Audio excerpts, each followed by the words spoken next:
going to Bonaventure, Quebec.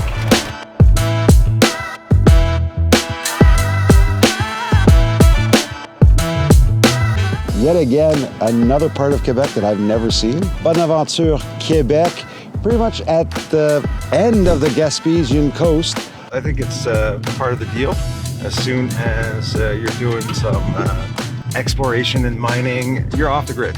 You know, you're just going and there's no cell reception, there's nothing. You're just going out there, go walk the claim, see what's what.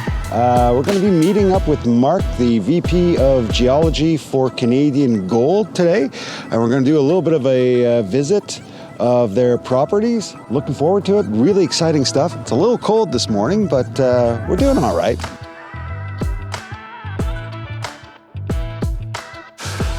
All right, everybody, I'm here with Mark Smathers, and we're on the Lac Arsenault property for Canadian Gold Resource. And Mark, you are the VP of Exploration, is that correct? Yeah. And so what are we, where are we exactly in comparison to, okay, we're in Bonaventure. We're about, what, an hour and a half away from Bonaventure? We're about, just over an hour's drive north of Bonaventure. And if we look at the map, where are we right now on this map? On this map, we're here, where I put this blue X and I circled it with a blue circle.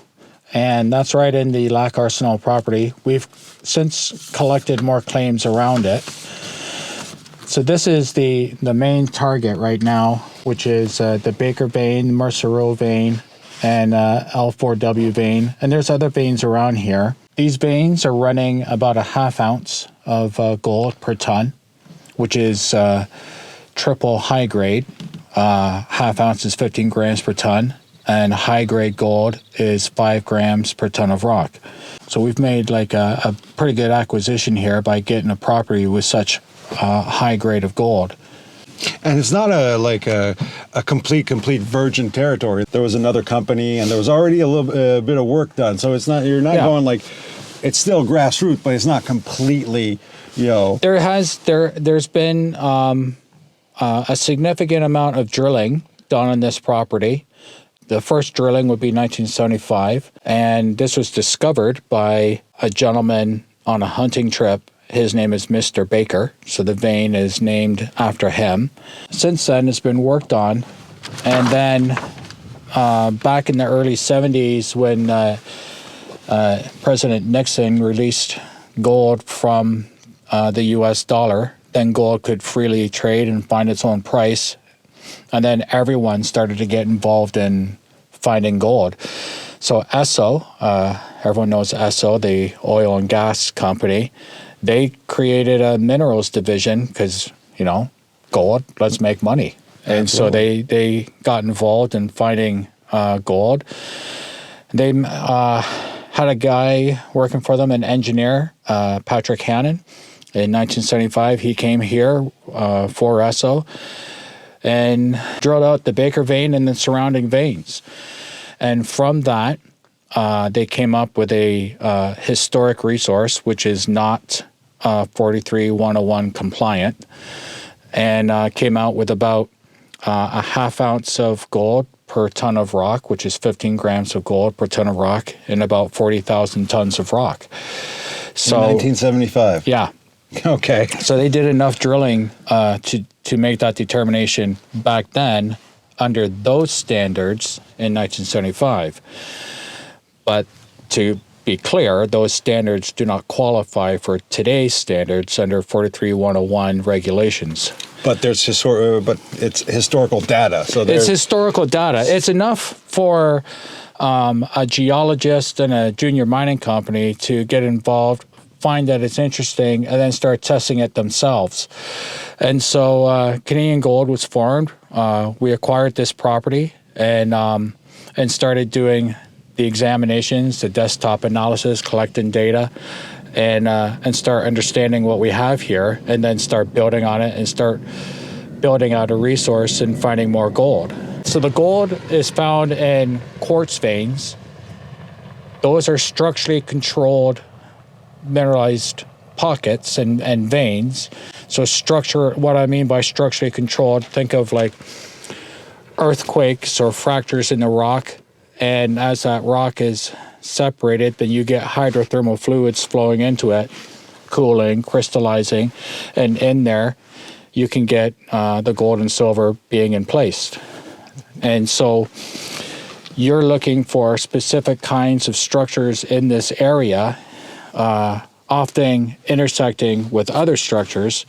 And in those intersections, you can get a blowout and you can get more quartz veining and more mineralization.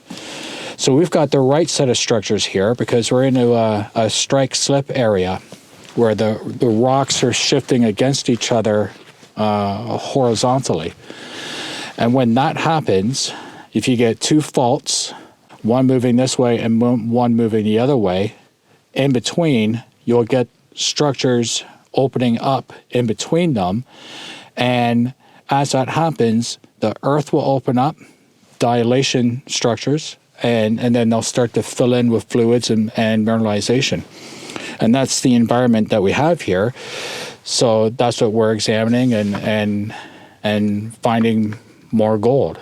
And we'll be able to, because we're going to walk a little bit on the property, and we'll be able to see some of the areas that have been pre-stripped, and if we're lucky, because there's a little bit of snow on the ground, which caught us by surprise, because it is the 29th of October today.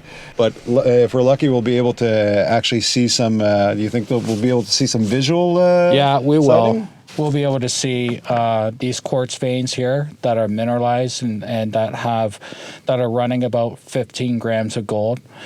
And we also have silver here. So this type of deposit is called an epithermal.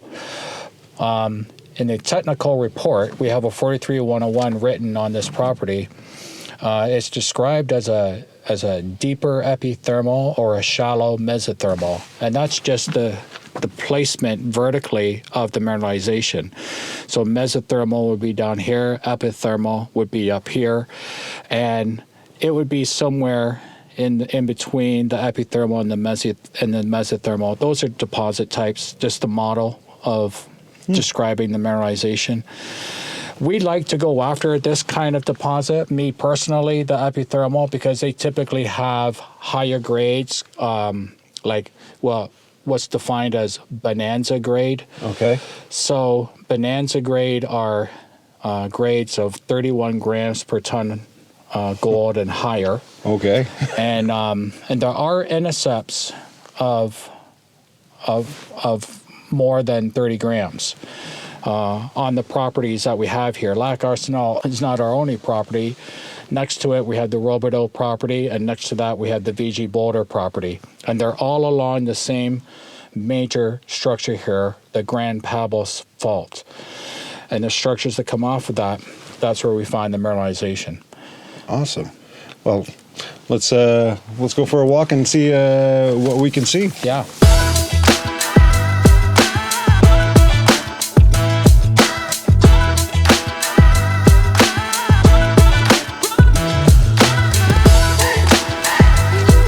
But you guys know what to do if you come across a bear, right?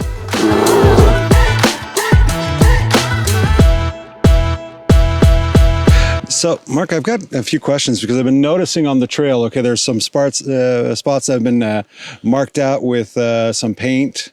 And So those are the samples that have been taken by previous workers, some recent, some historic. And so this shows the work that's been done by sampling. So up there we have a channel cut where it's just a concrete saw cutting a channel, and then they sample that right from barren host rock through the vein and into barren host rock. And so we can get a good idea of how wide that mineralization is covering. So previous workers have done that, and that shows the mineralization right on surface. And other workers have drilled it so we can show the mineralization going to depth. The historic work shows mineralization going to about 75 meters. Okay. A little bit better. And if we ask because I know for a lot of people, they always ask this question, what's the cost of drilling per meter? Because that's like a good way of calculating your expenditures. Yeah, so Every company has got their own way of figuring that out. But generally, it hovers around $300 a meter. That's all in. That's the drilling. That's the assay samples. That's like paying for like the work to be done. $300 a meter can give you a pretty good idea of what your budget should be for a drill program. And that's and that would be like for this area with all the advantages of having a road close, having like, you're not choppering anything. No, we're not using a helicopter. We got a fantastic, beautiful logging road right there. You can drive along that in just a regular car. It's incredible. You don't need four-wheel drive. You just drive carefully because it's a rocky road. And one thing I want to know about the land itself, is it the claim, so is it owned by the government or is it someone, an individual? Yeah, so you've got three types of rights on a property. You got surface rights, logging rights, and mineral rights. And so Canadian Gold Resources has the mineral rights. Another company, a logging company, would have the tree rights. And surface rights are open. And they can be, and so they're probably held by the Crown right now. Okay, so right now, as far as you know, this is Crown land, and there is a logging company possibly that has the rights, which is good for you because they build the logging roads. Exactly, and if you need trees removed, it's not like, there could be potentially a deal made with them. Well, yeah, and how that works is you go to the conservation officer and you say, this is the work that I want to do. The conservation officer knows all the work that's happening, and so they'll contact the logging company and say, these guys want to do this work here, and then the logging company will say, well, this is their cost to us for taking down the trees, or the logging company could take the trees in, or we take the trees down for them and set them aside. Huh. So there's a lot more advantages of working in, like an area like this, which is a lot friendlier towards natural resource exploitation. It is really a luxurious working environment when you have a logging company nearby building the roads. If there's no logging company nearby, then you often have to use a helicopter because it's very expensive to build a road. And then your drilling costs go up exponentially. Well, when you're flying in all the equipment through a helicopter, that can be 3, 4, or 5 times higher than just doing it by road and on the ground. And since Bonaventure is not far, there's also New Carlisle. There's competent workers available. We've got really great infrastructure around here. So we have the logging road right there, and then it took us about an hour, just over an hour, to get here from the town of Bonaventure, and that's right on the shoreline of Gaspé. Yeah, and all through there, hotels, Subway sandwich shop, restaurants, gas stations, a railway, highway, everything you'd have in a medium-sized town community. And it's not just one town. We've got towns all along through here.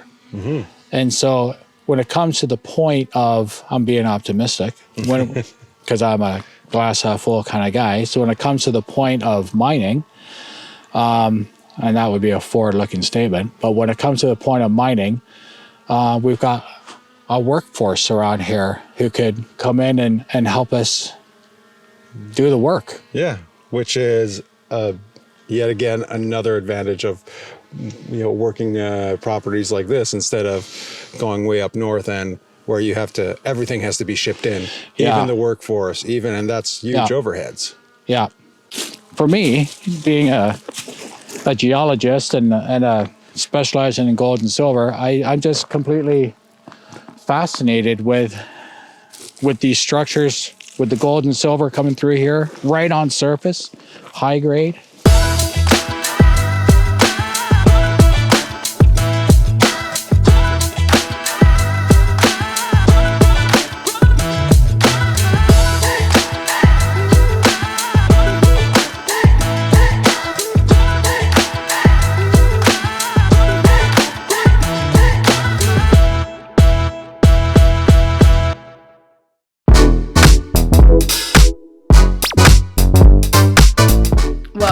made it this far, you must be a real fan. So you better smash that like button, let us know what you think down below. And if you're not subscribed already, do that and turn on that little notification bell so you don't miss a single one of our videos. While you're at it, check out the last one. It was a real good one. And until next time, see ya.